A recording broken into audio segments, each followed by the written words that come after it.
Hello student. आज का अपना जो टॉपिक है आइसोक्विनोलिन।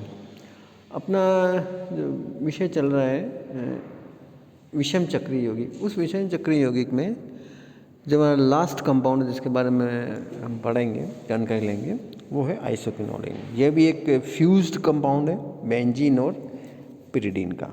क्विनोलिन का एक समावयवी होंगे आइसोक्विनोलिन। इसे हम 3,4 बेंजोपिरिडीन भी कहते हैं। इसे हम जैसे उसको 2,3 बोलते हैं, इसे 3,4 बेंजोपिरिडीन भी कहते हैं। यह कई एल्कलॉइड जैसे पेपावरिन, नार्कोटिन आदि के विक्टम डिकम्पोजिशन से प्राप्त होता है। यहाँ पर रूप से हम इसको कोलतार या बोन ऑयल या एसीटेल जिसे हम कहते हैं से प्राप्त किया जाता है। यह हमेशा क्विनोलिन के साथ पाई जाती है, मतलब क्विनोलिन और आइसोक्विनोलिन साथ साथ होते हैं। इनको एक दूसरे से पृथक करने के लिए पहले इनको सल्फेट में परिवर्तन किया जाता है, क्विनोलिन सल्फेट। तत्पश्चात एल्कोहल से आंशिक क्रिस्टलन कराया जाता है, जिससे आइसोक्विनोलिन एल्कोहल में कम विलेयता के कारण क्रिस्टल रूप से पहले पृथक हो जाती है। यानी कि इसमें क्या है, आइसोक्विनोलिन एल्कोहल में कम विलय है और क्विनोलिन ज़्यादा विलय है, तो वो विलय ले जाएगी, ये कम विलय, इसलिए हम इसको पृथक कर देते हैं। अब हम कुछ बनाने की विधियों के बारे में करें जो नेचुरली पाया जाता है, जैसे इनमें बोन ऑयल या एल्कोलॉइड्स या कोल्टान। उसके अलावा कुछ लेबोरेटरी सिंथेसिस मेथड है, या जिसको और भी आवश्यकता होने पर किस विधि से बनाया जा सकता है आर्टिफिशियली। तो कुछ विधियाँ हैं जिसकी सहायता से हम इसको बनाते हैं। इसमें सबसे पहली है बिस्लर नेपियर-लस्की संश्लेषण। बिस्लर नेपियर-लस्की सिंथेसिस क्या है? इसमें एरोमेटिक एल्डिहाइड से प्राप्त बीटा फेनिल एथिल एमीन के एसिड व्युत्पन्न, एरोमेटिक एल्डिहाइड से प्राप्त बीटा फेनिल एथिल एमीन के एसिड व्युत्पन्न बीटा फेनिल एथिलेमाइड को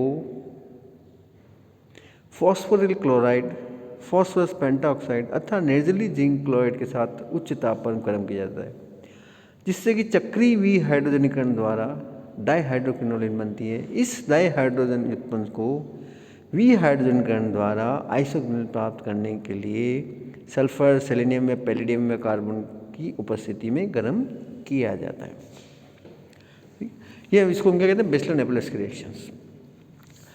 कैसे प्राप्त करेंगे? सबसे पहले हम बीटा फेनिल एथिलेमिन, इसको प्राप्त करने के लिए हम क्या है, बेंजल्डिहाइड की अभिक्रिया करा रहे हैं मेथिल नाइट्रेट के साथ।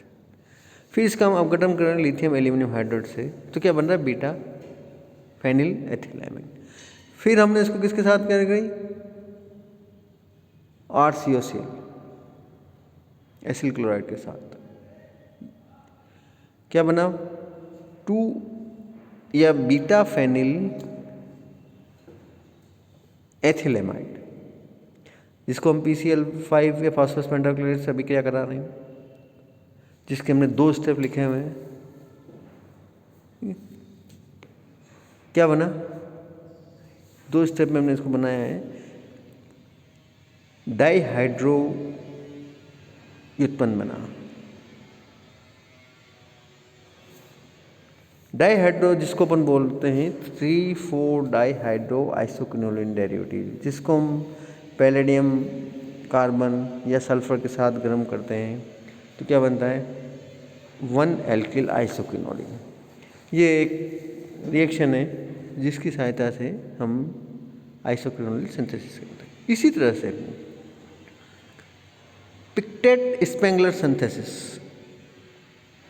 इस संश्लेषण में beta aryl ethylamine, beta aryl ethylamine को एक एल्डिहाइड का अधिक अम्ल HCl की उपस्थिति में संघनन होने से प्रारंभ में इमीन बनता है, जिसके प्रोटोनीकरण और चक्रीकरण से 1, 2, 3, 4 टेट्राहाइड्रो आइसोक्विनोलिन बनती है। इस टेट्राहाइड्रो व्युत्पन्न की अभिक्रिया पैलेडियम व कार्बन के साथ कराने पर विहाइड्रोजनीकरण द्वारा आइसोक्विनोलिन प्राप्त। यानी कि जो हमने फर्स्ट अभी पढ़ी बिस्लर-नेपियर, उसी तरह से एक रिएक्शन है। हमने सीधा इसमें बीटा एरिल मेथिलेमिन लिया, उसमें हमने इसको बनाया किससे, एरोमेटिक एल्डिहाइड को मेथिल नाइट्रेट और लिथियम के साथ अपचयन करने में हम इसको डायरेक्ट ले रहे हैं। फिर इसके से हम अभिक्रिया कैसे करा रहे हैं, HCl की उपस्थिति में करा रहे हैं एक एल्डिहाइड के साथ। ठीक है, ये इसको हमने रिएक्शन पैटर्न में लिखा ही है, हमने बीटा एरिल एथिल एमीन लिया है ना। एथिल है ही, एमीन जुड़ा हुआ एथिल एमीन है, उसकी बीटा पोजीशन पे एरिल फेनिल जो समूह जुड़ा उसको बीटा एरिल कहना है। इसकी हमने एल्डिहाइड के साथ एक संघनन अभिक्रिया कराई, H2O बाहर निकला, इमीन उत्पन्न हुआ। एक्सेस अम्ल की उपस्थिति में करा रहे हैं तो यहाँ पे क्या हुआ, इस नाइट्रोजन का प्रोटोनेशन हो गया, फिर इंटरनल इलेक्ट्रॉन का स्थापन हो रहा है और एक चक्रीय यौगिक बना, और प्रोटॉन देके क्या बनाया इसने, प्रोटॉन बाहर निकला तो क्या बना, टेट्राहाइड्रो डेरिवेटिव, जिसको हमने पैलेडियम कार्बन अथवा सेलेनियम की उपस्थिति में गर्म किया तो 1 एल्किल आइसोक्विनोलिन। यानी कि दोनों से ही हमें बिस्लर, नेपेलेस्की और पिक्टेट सिंगुलर संश्लेषण से सब्स्टिट्यूटेंट आइसोक्विनोलिन प्राप्त हो रही है। इसी तरह से हम पोमेरांज फ्रिज संश्लेषण, पोमेरांज फ्रिज संश्लेषण, इस संश्लेषण में क्या होता है कि एक एरोमेटिक एल्डिहाइड की अभिक्रिया को एमिनो एसिटल के साथ कराई जाती है, जिससे शिफ्ट क्षार बनता है, और इस शिफ्ट क्षार के सल्फ्यूरिक अम्ल की उपस्थिति में चक्रीकरण द्वारा आइसोक्विनोलिन प्राप्त होती है। तो इसमें क्या, हम एक एरोमेटिक एल्डिहाइड के स्थान पे एरोमेटिक कीटोन लेने से 1 एल्किल आइसोक्विनोलिन बनती है। अगर हमने एल्डिहाइड की जगह अगर कीटोन ले लिया, एरोमेटिक कीटोन ले लिया तो क्या बनेगा, सब्स्टिट्यूटेड कीटोन। ये रिएक्शन लिखी हुई है। बेंजल्डिहाइड लिया हमने, इसकी हम अभिक्रिया कराने किसके साथ, एमिनो एसिटल एसिटल है ना, NH2CH2CH OC2H5 twice amino acetal, क्या बना, शिफ्ट क्षार बना, किसकी उपस्थिति में, H2SO के साथ। इस रिएक्शन में अगली स्टेप हम देख रहे हैं प्रोटोनेशन हुआ, वही फिर इसका चक्रीकरण हो रहा है इंटरनल इलेक्ट्रॉन के विस्थापन से।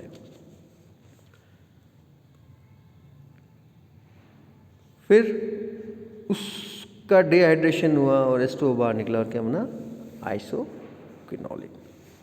इसी तरह से पिक्टेट गोर्स सिंथेसिस, इस संश्लेषण में बिस्लर नेपलेस की विधि की भांति ही बीटा हाइड्रोक्सी बीटा फेनिल एथिलेमाइड को P2O5 तथा अम्ल उत्प्रेरक के साथ गर्म किया जाता है। इससे प्राप्त उत्पाद तुरंत जल का अणु निकालकर चक्रीकरण द्वारा 1 एल्किल आइसोक्विनोलिन बनती है। क्या है, पिक्टेट गॉर्स सिंथेसिस में बिल्कुल किससे मिलती है, बिस्लर नेपलेस की। बस केवल इसमें मैंने क्या ऐड किया, बीटा हाइड्रोक्सी, यानी बीटा पोजीशन में हाइड्रोक्सी समूह और जुड़ गया, उसमें एथिलेमाइड जुड़ा वही है और उसमें हाइड्रोक्सी समूह और जुड़ गया। क्या हुआ, H2O बाहर निकला, किसके साथ अभिक्रिया करें, निर्जलिका रखे हमारे अम्ल उत्प्रेरक या P2O5 जिसके साथ, फिर उसका चक्रीकरण हो गया, H2O बाहर निकला, वही क्या बना, 1 एल्किल आइसोक्विनोलिन। जिसकी लास्ट विधि इसके बनाने की, सिनेमल्डिहाइड के ऑक्जिम को P2O5 के साथ गर्म करने में आइसोक्विनोलिन बना। सिनेमल्डिहाइड उसका ऑक्जिम, सिनेमल्डिहाइड है C6H5CH डबल बॉन्ड CH ये सिनेमल्डिहाइड है। इसका ऑक्जिम बनाते हैं हम हाइड्रोक्सिल एमीन NH2OH के साथ अभिक्रिया करेंगे। इसकी हम P2O5 के साथ अभिक्रिया करा रहे हैं तो क्या हो रहा है, बैकमन पुनर्विन्यास हो रहा है, बैकमन पुनर्विन्यास है। फिर उसके बाद इसमें H2O बाहर निकला तो क्या है, आइसोक्विनोलिन बना। अब हम बात करते हैं इसके भौतिक गुण। यह एक रंगहीन ठोस यौगिक है जिसका गलनांक 23 डिग्री सेंटीग्रेड तथा क्वथनांक 243 डिग्री सेंटीग्रेड होता है। ये जल में अविलय परंतु एल्कोहल आदि में विलय होती है। अब हम इसकी बात करें संरचना एवं एरोमेटिकता। आइसोक्विनोलिन में बेंजीन व पिरिडीन वलय एक दूसरे से 3,4 पोजीशन या बीटा गामा स्थिति पर जुड़ी होने से 3,4 अथवा बीटा गामा बेंजोपिरिडीन कहते हैं। संरचना की बात करें तो ये कौन सी, 3rd और 4th पोजीशन पे फ्यूज्ड है, तो हम इसको क्या बोलते हैं, 3,4 या बीटा गामा, जिसको मेल बीटा गामा से जुड़े होने का 3,4 बीटा गामा बेंजोपिरिडीन। इसके अणु का प्रत्येक कार्बन एवं नाइट्रोजन परमाणु sp2 संकृत अवस्था में होता है। अर्थात आइसोक्विनोलिन अणु की संरचना समतली है। बेंजीन और पिरिडीन दोनों ही वलय में बाई इलेक्ट्रॉन का षष्ठक है। अर्थात हकल के नियम के अनुसार 4n+2 पाई इलेक्ट्रॉन होने चाहिए, 10 पाई इलेक्ट्रॉन ही चक्रीय अवस्था में एरोमेटिक होती है। इलेक्ट्रॉन स्नेह प्रतिस्थापन अभिक्रिया आसानी से देती है। pyridine वलय में नाइट्रोजन परमाणु में -I इफेक्ट होने की वजह से ये नाभिक स्नेह प्रतिस्थापन अभिक्रिया भी देती है। आइसोक्विनोलिन की मुख्य अनुनादी संरचना है। जिस तरह से हमने क्विनोलिन की बनाई उसी तरह से आइसोक्विनोलिन की भी बन रही। दो संरचना बनाए रखी हमने, ए और बी, दोनों में नाइट्रोजन के ऊपर नेगेटिव चार्ज है। दोनों संरचनाओं में क्या फ़र्क है? ए का योगदान ज़्यादा, क्यों? क्योंकि इसमें बेंजीन का षष्ठक कंप्लीट है और इसमें जबकि दूसरी संरचना बेंजीन का षष्ठक कंप्लीट नहीं है। इस वजह से ये संरचना का हम क्या कहते हैं, योगदान अधिक होता है। अब उससे कुछ रासायनिक गुणधर्म की बात करें।